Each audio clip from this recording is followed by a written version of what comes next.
pour 6 matchs. On n'en dira pas plus, c'est parti pour ce match. Déchet de ballon perdu trop rapidement du côté stéphanoise. Elle ne sera pas du tout hors jeu.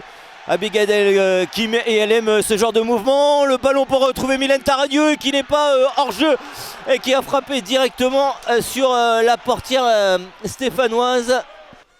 Nesrine Balouli. Un long ballon, pourquoi pas, pour trouver Abigail Kim au départ, très certainement. C'est bien joué. Tarieux pour une deuxième chance par rapport à tout à l'heure. Et ça sera Sankaré qui va frapper, qui va marquer le premier but de cette partie. Il est signé Sankaré, Awa Sankaré, qui a récupéré le ballon à la suite d'un léger cafouillage. Et Carlicite. Elle est passée, Abigail Kim, elle est passée, elle attend du renfort dans la surface de réparation. Le deuxième poteau, Mylène Tarieux qui vient à nouveau se tromper. Là, une fois de plus, avec le but ouvert pour Mylène Tarieux. Champagnac, c'est bien joué pour trouver la montagne sur le côté gauche. La montagne, le centre et l'égalisation aussitôt de la part de l'AS Saint-Étienne. À la suite de ce bon mouvement emmené par Champagnac et par la montagne, et Caputo qui vient signer ici son troisième but personnel.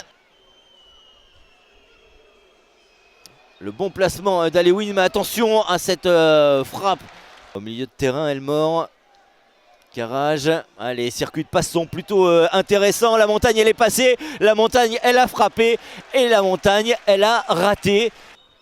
Et voilà, c'est la pause ici sur le score de 1 partout entre les Girondines de Bordeaux et l'AS Saint-Étienne.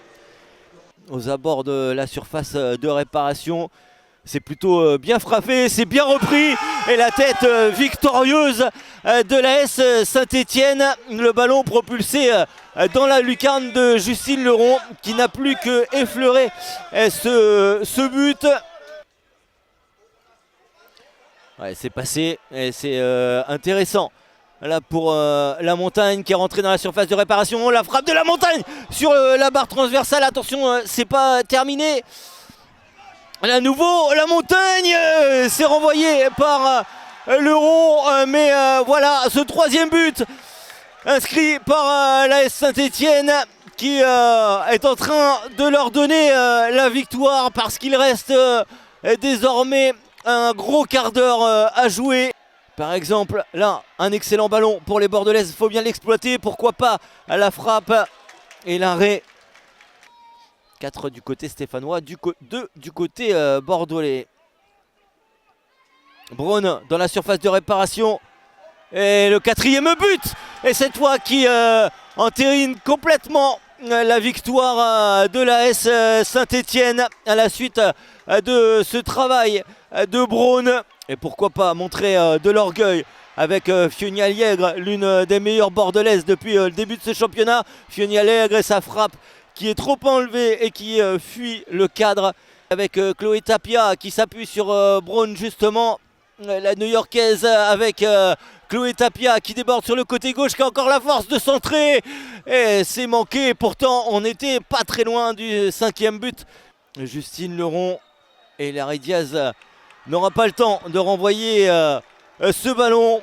C'est donc terminé. On en restera là sur ce score de 4 buts à 1 pour l'AS Saint-Étienne.